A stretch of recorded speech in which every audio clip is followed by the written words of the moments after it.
So our first speaker of the evening is a clinical pharmacist by background and the CEO at PQS. Please welcome to the stage, Todd Sega. Thank you. I feel like I'm heading into the rink with that introduction, but great to be here. Thanks for coming out. And I think we have some fun things to look at. Just a little bit about PQS. So we're actually right across the street, and we are a healthcare technology company that manages healthcare quality improvement information between health plans and community pharmacies so patients can get the best outcomes. But what I'd like to start off with a little bit more is a fun fact. Who doesn't like that? So how many of us have heard of amoxicillin? Okay, how about Augmentin? Keep it up if you've heard of Augmentin as well. Similar for that. So what the interesting thing about that is that obviously penicillins were discovered decades ago, but then we had amoxicillin. Several years later, researchers came out and realized that if you added one compound to that, clavulanate, that it actually expanded the coverage, the broad spectrum of the antibiotic and the ability to penetrate the cell wall of the bacteria, and you had augmented amoxicillin, Augmentin. So there's the name for it. I can't tell you that the names are that easy today. It doesn't work that well for some of the meds that we see. So with that, I'd like to talk about something that we believe can really augment medicine today, that is the untapped power of the patient's voice that many of us don't even realize exists. But before we get there, we need to understand really quickly the way drugs are approved here in the US. Do they work, and are they actually safe? So do they work is the efficacy portion of that. And the reality is we don't necessarily set an extremely high bar on the efficacy side because of what we compare it to. Oftentimes drugs are compared to a placebo, so nothing at all. So it's something for us to make sure we look at even after a drug is approved in the post-marketing phase, which is the phase 4, to make sure that we're getting as much data to see how to maximize the outcomes for that particular medication. And clinical trials don't always represent the actual population. They're small samples, so we have some challenges there, and we need to always apply what we've learned in the post-marketing phase to see if we can maybe even beat the outcomes that were approved in the clinical trials to begin with. So here's the stage for oncology. So this is where we're going to focus today, but in particular, last year was another record year. So we had 50 medications approved, new molecular entities by the FDA. Over a quarter of them were in oncology. That's huge. That's a massive category. If I showed you a donut chart from prior years, it would actually look very similar to this, and there are actually years that beat this. So we have a lot of new drugs that we're working on in the pipeline for oncology, and we know that they're also not cheap. So they're also quite expensive. If we look at drug spend for oncology drugs, we can see that it's been increasing every single year, and if we look into the forecast for the next few years, although we see that there's at least a flat line, it's still an average out of a 10% forecasted growth year over year. If we put that to the numbers and compound it, we're at $270 billion in oncology drug spend by the end of 2025. That's incredible. So if we step back and think that we have a lot more drugs, we're paying a lot for them, it seems like a fair question to ask, what are we getting for those drugs and what we're spending? So if I haven't gotten your attention yet, hopefully this slide captures some of that. And if we look at 2011, and we actually see that we were using, and these are oral oncolytics, that 1 of every 10 drugs that we used didn't have any impact on overall survival. Not always the most important, I guarantee. I know it's not the prettiest of endpoints for us to look at. It's quite morbid. But then fast forward to 2018, it seems like we're going backwards a little bit. 6 out of every 10 drugs we're using have no documentation to impact overall survival. But this isn't all of the equation that we'll get to in a couple of minutes, because we know that there are other things like quality of life that are also endpoints of value to patients and their families. So fortunately, as we think about these outcomes and how we may impact it, there is the ability to tap into patient-reported outcomes, hence getting into the patient voice. And who else is also seeing this benefit is the FDA. And the FDA recently launched a program in 2020 from the Oncology Center of Excellence to try and bring in patient-reported outcomes from clinical trials to help patients and prescribers and caregivers make a more informed decision about what drugs may be best. And they started this with one manufacturer in particular, which was AstraZeneca, focused on non-small cell lung cancer, and the drug was Tagrisso. So what we learned from this is getting a snapshot of half a year to see how patients respond. And here's the value that comes from this. We're going to talk about two quick things from this slide. And on the left-hand side, you can see that this is Tagrisso, and we see before treatment, so here's the baseline, and this gives a little bit of a light at the end of the tunnel. But this is data that isn't typically shared or discussed with patients and their care teams. And we see that at week 5, we actually have some of the lowest nausea, because this is the endpoint of focus for this particular snapshot that I took. And you can see that what to expect is that it actually subsides a little bit. So how you felt before treatment, it doesn't seem to get much worse. Now, every patient's different, but this is information that can help guide and inform patients undergoing treatment and be very effective. The next thing we can look at is compared to standard of care. So this is chemotherapy on the right-hand side, and you can see that now we're talking about a side effect profile, in particular for nausea. So while we didn't necessarily have the overall survival rate increases that we wanted, take a look at the quality of life that's probably associated with those benefits. But what we can really think about with this is now comparing this to other drugs. And if we use some patient use case examples, we've been very fortunate to work with a group of nurse navigators out of Johns Hopkins who have helped give us some patient stories about the benefits. And there are certain patients undergoing treatment that talk about what's valuable to them and what helps bring them joy while they're going through treatment. For one person, it might have been playing the piano. So if you can think about how this can become powerful, why not look at another endpoint and be focused in on joint stiffness? So now we can compare several drugs and look at which one patients are reporting to have the least amount of joint stiffness, and now, therefore, we might want to pick that medication because it's going to help that patient live and have an experience during their treatment with something that they absolutely enjoy to do. So in the last couple of slides, I want to point your attention to a few of the studies. There are many that are out there.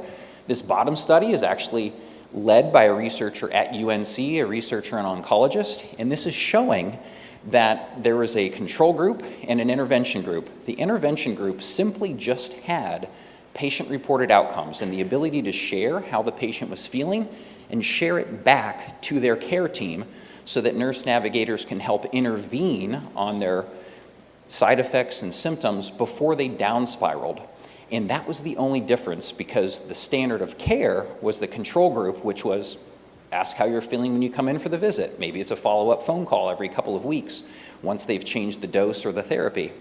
And the incredible part to this slide is that that was the only difference, and look what that had on overall survival increases. So just by asking and connecting into how the patient felt and being able to react to that, that improved overall survival by 5.2 months. That decreased emergency department visits and increased health-related quality of life. Medications are expensive. How expensive is it to ask how the patient's feeling and incorporate that into standard of care? And I wonder what we could see if we go back to that donut chart and think about overall survival rates and 6 out of 10 not having that benefit. What if we just layered the additional 5.2 months by this new process to those treatments? If we look at what we have today, going from left to right, probably worst to best case, and best case simply on the Notes app for people's phones, simply because they probably bring that with them to their appointments, whereas the others, they have to remember to pick it up, or that it's legible and remember what they want to say. So this became extremely motivational for us as we were developing our mobile app called Cancer Symptom Tracker. It's available free for patients and their caregivers, and we've had some incredible feedback because they're able to use this app as a quick daily check-in, and they're able to record that and then even create a My Summary report, because we've heard firsthand that many folks going in for their treatments often forget the questions generally asked. How have you been feeling? Well, miserable. I can't articulate the specifics or what symptoms and side effects I think I've had. So we allow a Create My Summary, which then allows them to actually just read how they felt over the last 30 days, which can then be copied and pasted, put into the My Chart, or share it as they wish. But the feedback has been incredible, and we've really appreciated the guidance that we've had, but we've been very motivated and led by just the incredible impact and value that can be seen by what we think is a very simple thing to unlock the power of the patient's voice to actually maximize the outcomes that we see with the medicines that we have. Thanks for your time.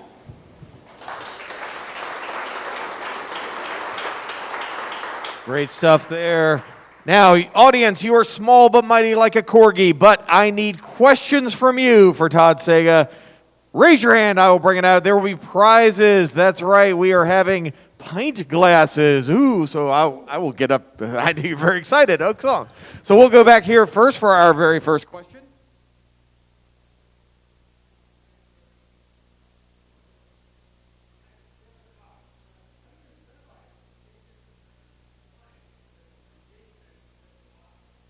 That's the most difficult thing, so you nailed the question for engagement.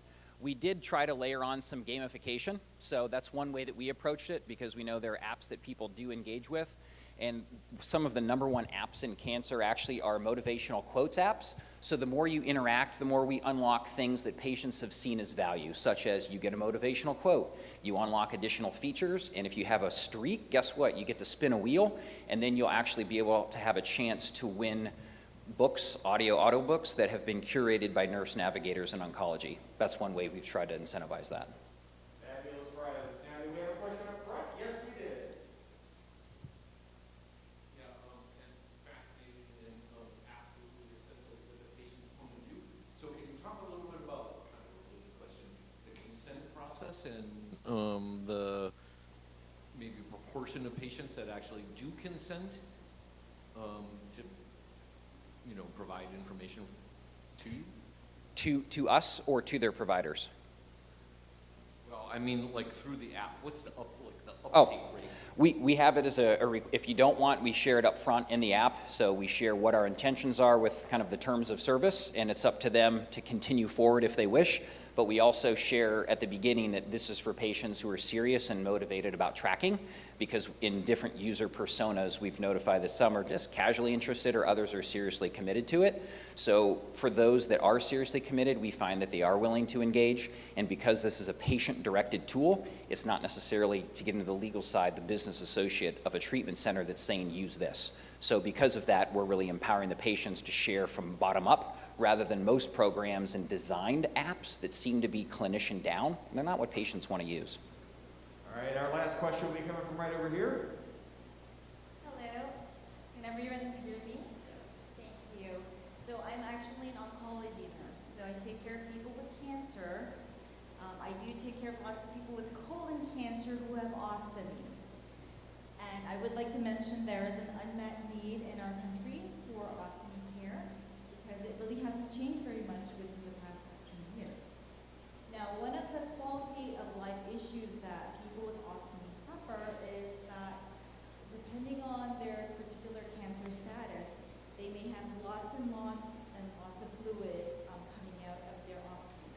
And so just imagine if you had a bag like that attached to you in the front, and then you want to go to a restaurant or go out and meet your family, or maybe you're in palliative care because you're already diagnosed with kind of supposedly a death sentence, perhaps, where you only have a couple of years to live or a couple months to live. Just imagine if you want to go out and see your family and meet with them and talk with them, how would you feel if your ostomy bag didn't work correctly or it leaked all the time? So I think that is an unmet need. Now, in your platform, have you seen that kind of feedback from patients? Not that specific use case. However, what we have found that relates to that partially is engaging with caregivers. So we actually built in sort of a companion version of the app so that people can help each other with certain tasks and help. So while that's not directly applicable to that, we've noticed that in cases like that, it's helpful to know that you are empowered by other family members that can help, and just knowing that that assistance is there can somehow help people get through the day and move along. So that's one part that we tried to bring in. All right, ladies and gentlemen, a big hand for Todd Sega.